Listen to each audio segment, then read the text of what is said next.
भारत माता की, भारत माता की, चामुंडा माता की, चामुंडा माता की, तेजाजी महाराज की, तेजाजी महाराज की, गुरु जम्बेश्वर महाराज की, गुरु जम्बेश्वर महादेव की, यादे माता की, लक्ष्मी दास जी की, नकोड़ा भैरव नाथ की, भारत माता की, वंदे वंदे वंदे।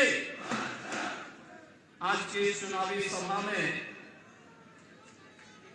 यहां पर उपस्थित केंद्रीय जल शक्ति मंत्री और राजस्थान के ही माटी के सपूत परम सम्माननीय श्री गजेंद्र सिंह शेखावत जी, राज्यसभा के माननीय सांसद श्री राजेंद्र गहलोत जी, माननीय सांसद उत्तराखंड अल्मोड़ा श्री अजय टम्टा जी, भारतीय जनता पार्टी के जिला के अध्यक्ष श्री देवेंद्र सालेता जी, महापौर नगर निगम दक्षिण सुश्री बनिता सेठ जी, भारतीय जनता पार्टी के प्रत्याशीगण प्रोफेसर महेंद्र सिंह राठौर जी, श्री देवेंद्र जोशी जी, श्री अतुल भसानी जी, पूर्व महापौर श्री रामेश्वर रदीप जी, पूर्व प्रदेश अध्यक्ष उपाध्यक्ष श्री प्रसन्न मेहता जी, भारतीय जनता पार्टी के सभी पदाधिकारीगण और भारी संख्या में जोधपुर के मेरे उपस्थित भाइयों और बहनों, मैं इस धरा को नमन करता हूं जिस धरा ने विदेशी आक्रांताओं को नाकों चने चबाने के लिए मजबूर करते हुए अपने शौर्य और पराक्रम का परिचय इस देश में हमेशा दिया है। भाइयों बहनों, वीर दुर्गादास राठौर का नाम भारत के उन महान वीरों में हमेशा स्वर्णाक्षरों में लिखा जाता है जिन्होंने विदेशी हुकूमत से हमेशा लोहा लेते हुए न केवल मातृभूमि के प्रति बल्कि स्वामी भक्ति कैसे होनी चाहिए इसका एक उदाहरण दिया और जोधपुर का नाम वापस कराने में भी इस महान योद्धा का अप्रतिम योगदान है। मैंने नमन करते हुए, इस धरा को नमन करते हुए आप सबका हृदय से अभिनंदन करता हूं, स्वागत करता हूं। भाइयों बहनों, मुझे पिछले कुछ दिनों से राजस्थान के विभिन्न विधानसभा क्षेत्रों में जाने का अवसर प्राप्त हुआ है और जब मैं राजस्थान के अंदर जहां भी जा रहा हूं, मुझे देख करके आश्चर्य हो रहा है कि राजस्थान में किस प्रकार की दुर्व्यवस्था की स्थिति है। हर एक ओर लोगों में असुरक्षा का वातावरण, अराजकता और ऐसे लगता है जैसे सरकार न होकर के कोई माफियागिरी पूरे राज्य के अंदर संचालित हो रही हो। भाइयों बहनों, 5 वर्ष राजस्थान के वास्तव में अगर राजस्थान के इतिहास को अगर आप देखेंगे, जिस राजस्थान का अपना एक गौरवशाली इतिहास रहा है, शौर्य पराक्रम के लिए, भक्ति और शक्ति के लिए, कला और अपनी कलाकृतियों के लिए, इस राजस्थान की अपनी एक पहचान थी। आज राजस्थान करा रहा है, एक वेदना है और वह वेदना किसी और ने नहीं दी, यहां राजस्थान में 5 वर्ष पहले चुनी गई सरकार ही उस वेदना का कारण है।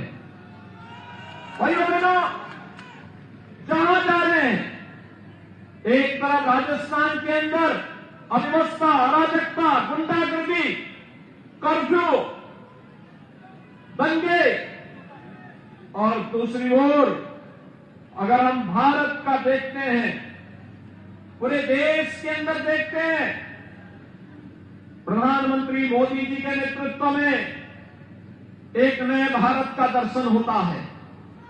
वैश्विक मंच पर जब मोदी जी जाते हैं, भाइयों बहनों, हम सब इस बात को देखते हैं, वह देश, उस देश के राष्ट्र प्रमुख पलक पावड़े बिछा करके प्रधानमंत्री मोदी जी का स्वागत करते हैं, उनका अभिनंदन करते हैं। यह सम्मान केवल मोदी जी का नहीं है, यह सम्मान भारत की 142 करोड़ लोगों के गौरव को बढ़ाता है।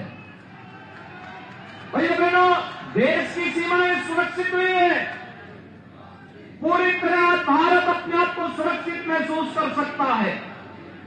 भाइयों बहनों, ये नया भारत है। 2014 के पहले जो घुसपैठ होती थी, जो आतंकी वारदात होती थी, ये पूरी तरह बंद हुआ है। 2014 के बाद आप देख रहे होंगे, ये नया भारत किसी को छेड़ता नहीं है, लेकिन अगर कोई छेड़ ही देता है तो उसको छोड़ता भी नहीं है। ये नया भारत है और इस नए भारत को हम सब महसूस कर रहे हैं। भाइयों बहनों, कांग्रेस ने समस्या दी, मोदी जी के नेतृत्व में नए भारत ने समाधान दिया। आतंकवाद की समस्या कांग्रेस की देन, लेकिन धारा 370 समाप्त करके उसका समाधान मोदी जी के द्वारा दिया गया। भाइयों बहनों, देश के अंदर नक्सलवाद कांग्रेस की देन, लेकिन नक्सलवाद की समस्या का समाधान गरीब कल्याणकारी योजनाओं के माध्यम से मोदी जी ने उसका समाधान दिया। कांग्रेस ने अलगाववाद दिया, मोदी जी ने कनेक्टिविटी के माध्यम से उसका समाधान दिया। कांग्रेस ने देश के अंदर गरीबी दी, अव्यवस्था दी, अविश्वास दिया। मोदी जी ने देश के अंदर सभी लोगों को समान सुविधा का अधिकार देकर के हर व्यक्ति के सम्मान की रक्षा की। तुष्टीकरण के नाम पर कांग्रेस ने जिस प्रकार की व्यवस्था फैलाई थी, हमें आश्चर्य होता है। 2014 के पहले कांग्रेस की सरकारें एक ही बात तो करती थी, एक ही बात कहती थी कि देश के संसाधनों पर पहला अधिकार मुसलमानों का। भाइयों बहनों, देश का नागरिक कहां जाएगा, एक गरीब कहां जाएगा, एक अनुसूचित जाति का व्यक्ति कहां जाएगा, हमारा वनवासी आदिवासी कहां जाएगा, पिछड़ी जाति का व्यक्ति कहां जाएगा, अन्नदाता किसान कहां जाएगा, युवा कहां जाएंगे, महिलाएं कहां जाएंगी। और भाइयों बहनों, एक तरफ अभी आपने देखा होगा मातृशक्ति बंधन अधिनियम के माध्यम से आदि आबादी को सम्मान देने का काम, दूसरी ओर 3 तलाक पर हमेशा के लिए ताला लगाने का काम भी ये प्रधानमंत्री मोदी जी के नेतृत्व में हुआ। गरीबों के कल्याण के लिए चलने वाली योजनाएं किस रूप में प्रभावी ढंग से लागू हो रही है। कोई सोचता था 12 करोड़ गरीबों के शौचालय बनाए गए 9 वर्ष में, एक आम कांग्रेस भी 55 वर्ष के शासनकाल में कर सकती थी। 4 करोड़ गरीबों के आवास बने, एक आम कांग्रेस की सरकार भी कर सकती थी। और इसी माटी के सपूत केंद्रीय जल शक्ति मंत्री ने 7 करोड़ परिवारों को हर घर नल के माध्यम से शुद्ध आरओ का पानी पहुंचाने का काम देश के अंदर किया है। भाइयों बहनों, एक और चाहे वह उज्ज्वला योजना में 9 करोड़ 60 लाख परिवारों को फ्री में रसोई गैस के कनेक्शन की बात हो या सौभाग्य योजना में बिजली का कनेक्शन देने की बात, ये सभी कार्य बिना भेदभाव के हुए, क्योंकि मोदी जी ने कहा हम जाति, मत और मजहब के आधार पर नहीं, हम इस देश के अंदर गांव के लिए, गरीब के लिए, किसान के लिए, नौजवान के लिए, महिलाओं के लिए, समाज के सभी तबके के लिए कार्य करेंगे। और इसके लिए उन्होंने नारा दिया, सबका साथ, सबका समग्र सोच है विकास की, और सबकी सबका साथ लेकर के कैसे योजनाओं का लाभ देना है। 100 से अधिक लोक कल्याणकारी, गरीब कल्याणकारी योजनाएं इसके उदाहरण है। इंफ्रास्ट्रक्चर में highway, railway, airport, IIT, IIM, AIIMS, one district one medical college जैसे आज के नए भारत के अनुसार वर्ल्ड क्लास इंफ्रास्ट्रक्चर आज हम भारत के अंदर देख सकते हैं। भाइयों बहनों, ये पिछले 9 वर्ष के अंदर मोदी जी के नेतृत्व में हुआ। लेकिन यहां पर जब हम राजस्थान की बात करते हैं तो ये राजस्थान 5 वर्ष में कहां पहुंच गया? भ्रष्टाचार में नंबर 1, दंगों में और अराजकता में नंबर 1। मुझे देख के आश्चर्य होता था, मुझे आश्चर्य होता था जब मैं देख रहा था यहां पे जोधपुर में, मुझे आज से 2 वर्ष पहले वो दिन याद है जब यहां जोधपुर की सड़कों पर नंगी तलवारें लहरा रही थी और दंगाई दंगा कर रहे थे। तब मुझे भाइयों बहनों याद आ रहा था, मैं सोच रहा था कि अगर ये दंगाई यूपी में होते तो मेरा बुलडोजर इनको रौंद करके ठीक कर दिया होता।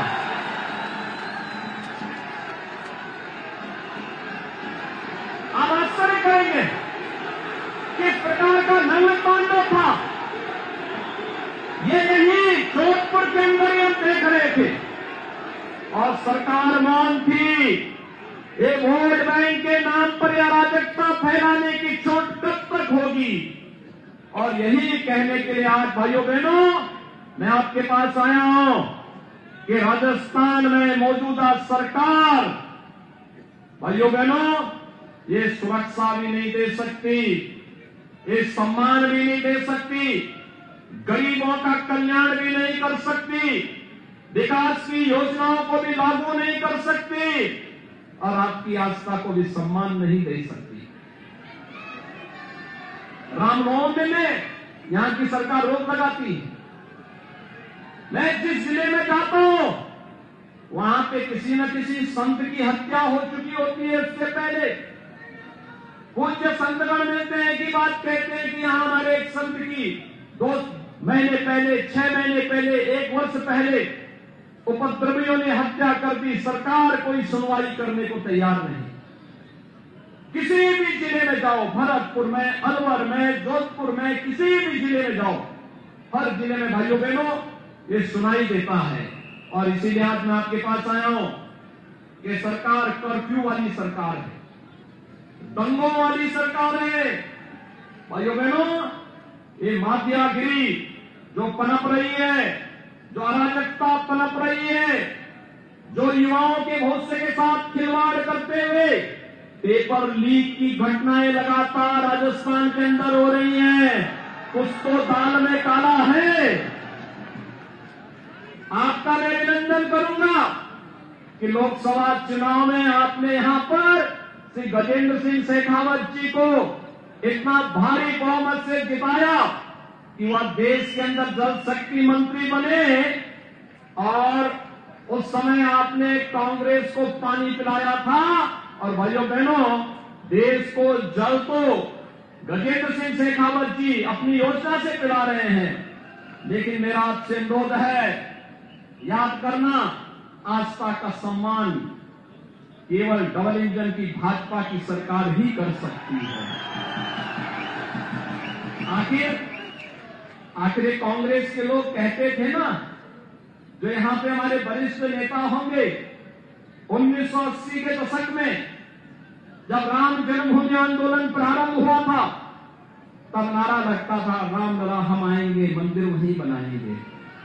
कांग्रेस के लोग हंसते थे ना उस समय, हंसते थे उस समय कांग्रेस के लोग, कहते थे ये कैसे होगा, ये कभी नहीं हो पाएगा।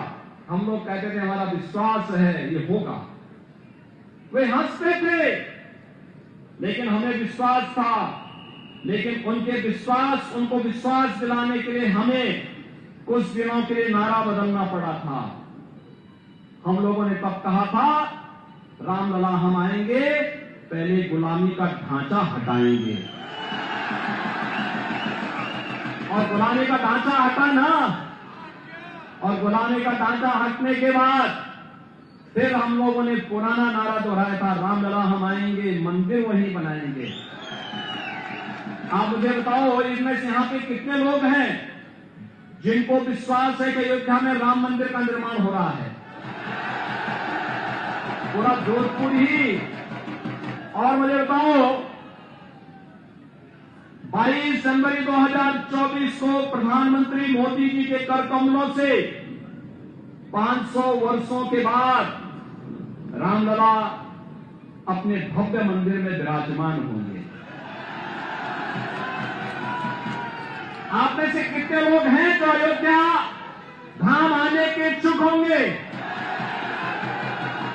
भाइयों बहनों, वैसे गजेंद्र सिंह शेखावत जी ने आपके वहां पहुंचाने की व्यवस्था कर दी होगी, लेकिन मेरी एक अपील है आपसे। भारतीय जनता पार्टी ने प्रोफेसर महेंद्र सिंह राठौर को सरदारपुरा से, श्री देवेंद्र जोशी को सुरसागर से और श्री अतुल भंसाली को शहर विधानसभा क्षेत्र से अपना प्रत्याशी बनाकर के आपके बीच उतारा है। तीनों प्रत्याशी हैं। शेखावत जी का इन सबके साथ पूरा सहयोग और सानिध्य है। आप इनको अपना आशीर्वाद दीजिए। सब सहमत हैं? सभी लोग सहमत हैं? भाइयों बहनों, आप इन तीनों को यहां से विजयी बना करके जयपुर भेजिए, और मैं गजेंद्र जी के साथ साथ इन तीनों प्रत्याशियों से कहूंगा कि जीतने के बाद 22 जनवरी के उपरांत इन सब राम भक्तों को लेकर के अयोध्या में पधारे। सभी लोग सहमत हैं? सभी लोग? बात पक्की? तो अब चुनाव जिताने की तैयारी आप सबकी होगी। इस विश्वास के साथ भाइयों बहनों, मैं आज के इस अवसर पर आप सबको एक बार फिर से अभिनंदन करता हूं। अपनी वाणी को देता हूं विराम। जय जय श्री राम।